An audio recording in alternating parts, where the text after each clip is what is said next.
Ya había empezado la presentación, no podía echarme atrás.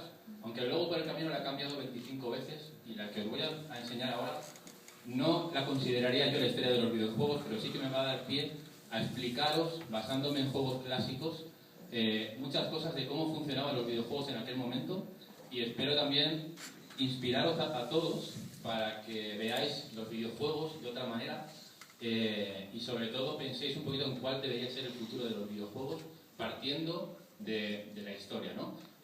Yo soy arqueólogo, sí, soy arqueólogo, aquí hay muchos arqueólogos también, toda esa fila de ahí atrás son todos arqueólogos. Nos han puesto este nombre esta mañana en un periódico, en El Mundo, en un artículo que han sacado, y han dicho que somos arqueólogos del beat. Resulta que ahora, los que antes éramos frikis, pues a partir de hoy, por suerte somos arqueólogos, ¿vale? Yo soy el profesor Juan Salvador, y os voy a explicar todos los descubrimientos, todos los hallazgos que hemos podido hacer, escarbando un poquito en los orígenes del mundo de los videojuegos, ¿vale? El mundo de los videojuegos no empezó ni con la Play 1, ni empezó en la Super Nintendo, todo esto fue mucho, mucho más atrás. Prácticamente en la década de los 60 ya empezamos a ver algunos indicios de lo que hoy son los videojuegos.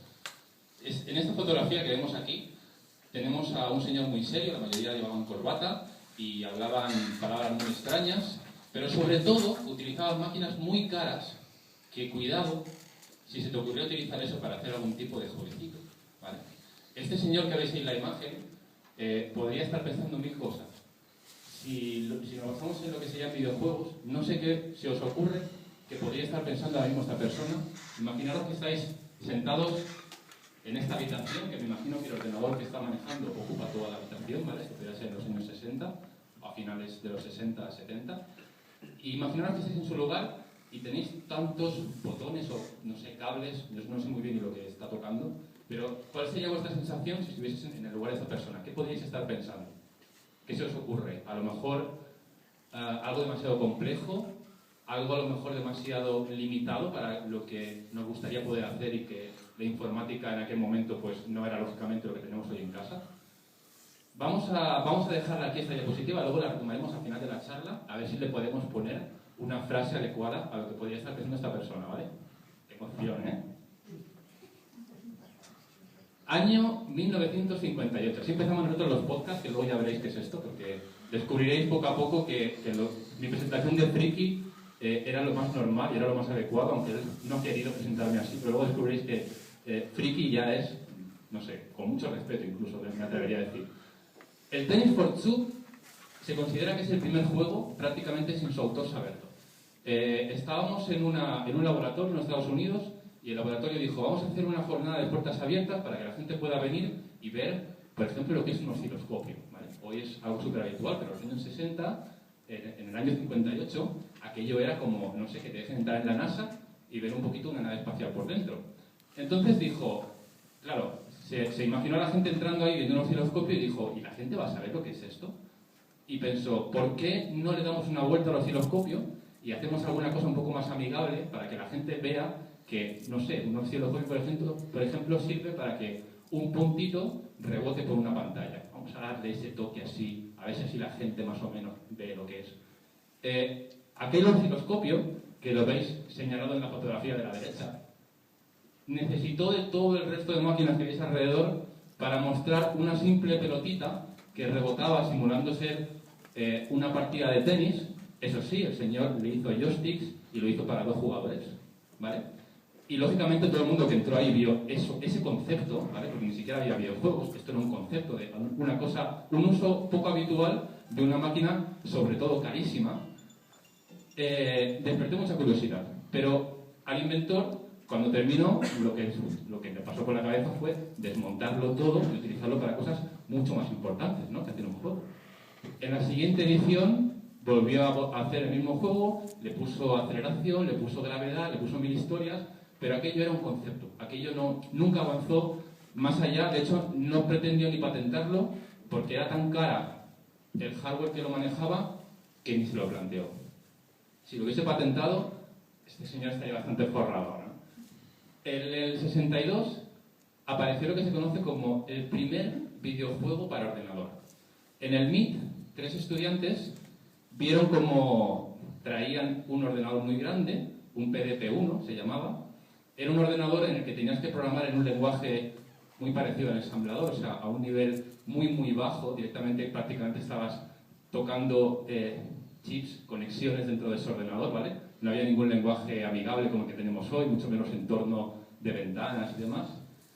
Entonces, gracias a que consiguieron unas rutinas, unas especies de códigos para calcular senos y cosenos, gracias a eso se pusieron a hacer un juego, que es el que veis de fondo, que son dos navecitas que se disparan entre sí. Y bueno, que es lo que se considera el primer videojuego para ordenador. Si veis en el fondo, se ve parte del listado.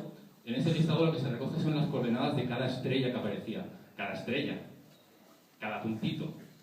No sé si se aprecia ahí un punto blanco, eso es una estrella, ¿vale? Entonces, era muy limitado.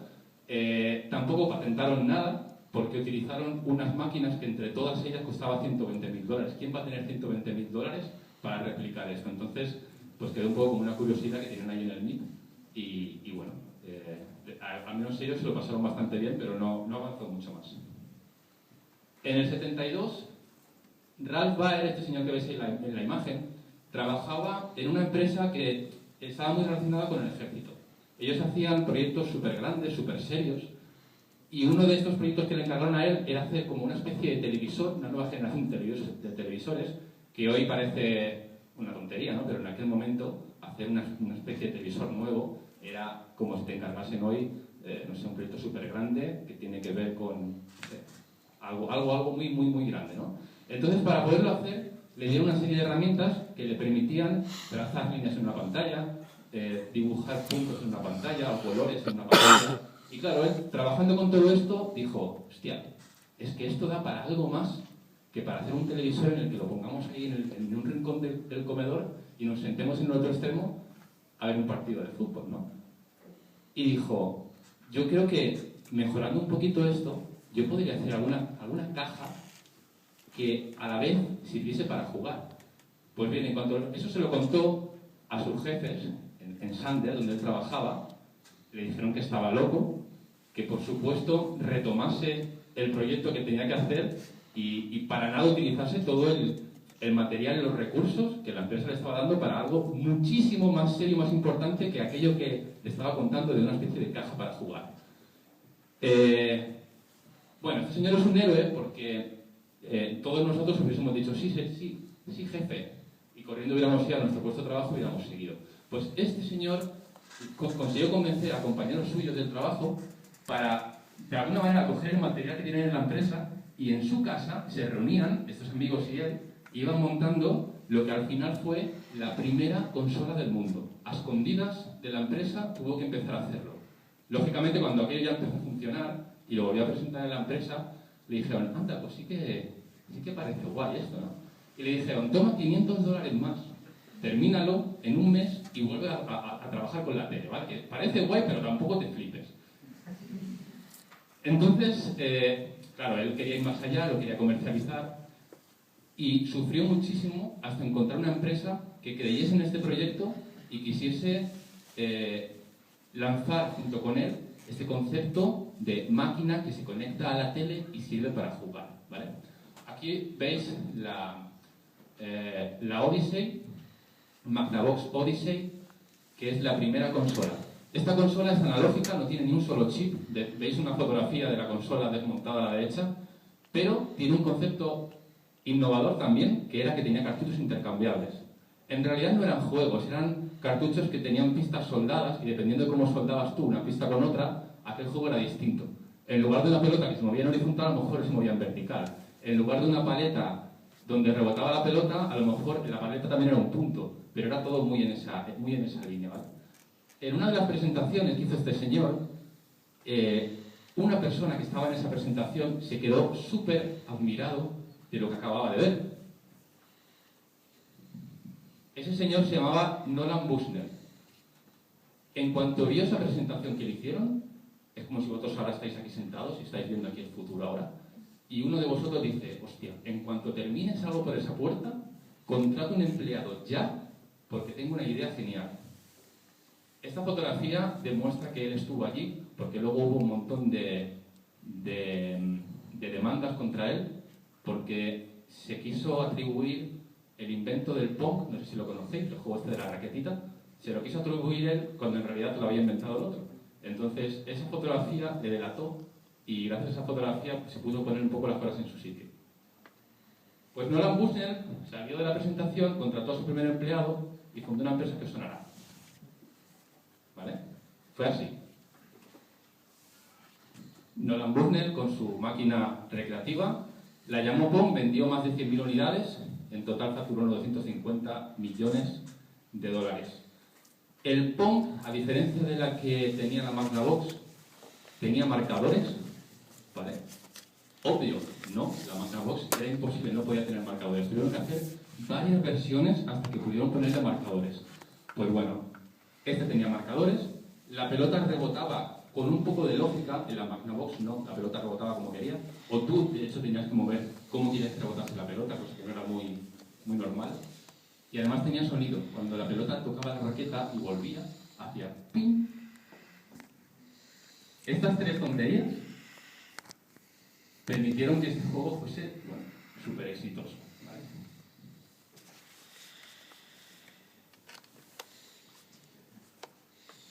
Hasta la fecha, en el 75 hasta la fecha, todas las máquinas que habían en los salones recreativos eran electromecánicas.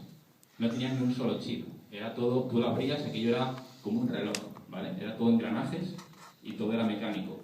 Esta fue la primera máquina que le pusieron un procesador. Cuando le pusieron un procesador a esta máquina, pasó una cosa, y es que los que hacían máquinas que eran ingenieros, los pusieron un poquito a un lado, porque apareció una figura mucho más importante a la de procesadores, que eran los programadores. Y esto supuso un cambio radical, ¿vale? El Gunfight que veis ahí lo hizo Tomohiro Nishikawa de Taito. Se considera que es el primer juego de un versus, una persona que pelea junto con otra persona, ¿vale? No fue el Street Fighter, lo siento, fue este. Hay un vídeo donde vais a ver el potencial gráfico de este juego. A ver si lo podemos ver.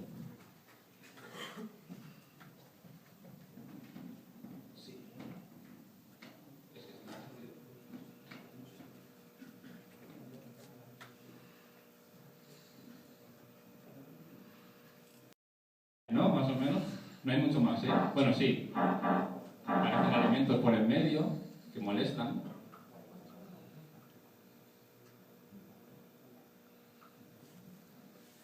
Lo paso en serio, no pasa nada más. Eso es todo. Aún así, todavía había máquinas que utilizaban esta tecnología antigua. No tenían procesador, utilizaban componentes discretos. Tú lo abrías, había resistencia, condensadores, cositas. ¿Vale?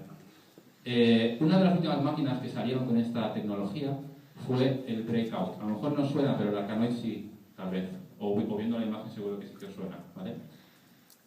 Atari quería hacer este juego y entonces tenía un trabajador ahí dentro que se llamaba Steve Jobs. ¿Vale? Steve Jobs, pues en su época trabajó en Atari. Y le dijo, oye, mira, que claro, el problema que tenemos es que tenemos un montonazo de chips para hacer este juego y cada chip nos cuesta mucho dinero. A ver si tú, que eres tan listo, podrías recortarnos algún chip de ahí. Porque cuanto más chips consigamos sacar, manteniendo la funcionalidad del juego, más ganaremos, ¿no? Más margen habrá de beneficio. Y Steve Jobs dijo, por supuesto que sí. Se fue a un amigo suyo que le sonaba que esto se le daba bastante bien, que era Steve Wozniak, ¿vale? ¿Os suena? Bueno, pues Steve Wozniak le dijo, sí, hombre, trae. ¿Cuánto nos van a dar por esto? Le dijo Steve Jobs. Pues mira, me van a dar $750 y lo repartimos entre los dos, sin problema.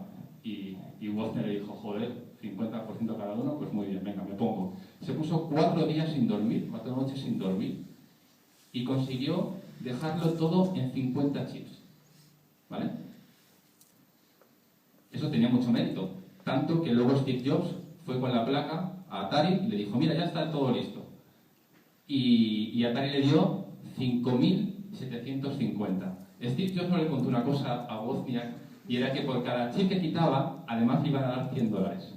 Entonces, Steve Jobs le dio 375, que era la mitad que habían quedado, y luego los $5.000 más él se los quedó.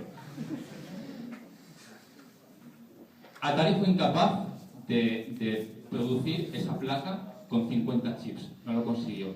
Al final pagó, pero no fue capaz de entender cómo Wozniak había montado aquello y sacaron el Pong con 100 chips. Tuvieron que poner el doble de chips para poder ellos entender el trabajo que había hecho Wozniak. El Space Invaders era un concepto muy parecido al Pong. Si os fijáis, en lugar de invasores del espacio, en lugar de bloques tenemos invasores del espacio y en lugar de una raqueta tenemos una nave que dispara, pero es el mismo concepto. La diferencia es que esta máquina recreativa ya tuvo un procesador, el 8080 de Intel, lo cual le dio mucho más juego porque podían poner música, podían animar los elementos,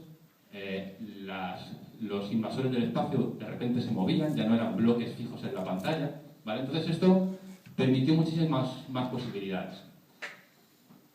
En aquel momento la película de la Guerra de las Galaxias estaba súper de moda y el concepto inicial, que eran tanques, lo cambiaron por órdenes de arriba para que fuesen invasores del espacio, ¿vale? Tal fue el éxito de este juego que se dice que en Japón las monedas de 100 yenes empezaron a escasear porque estaban todas dentro de las cajas de monedas de las máquinas recreativas. Total, que el impacto que tuvo este juego hizo que el mercado, que estaba en unos 500 millones de dólares en aquel momento, pasase a ser de 5.000 millones de dólares. Conecte el equipo o busque otra fuente de energía.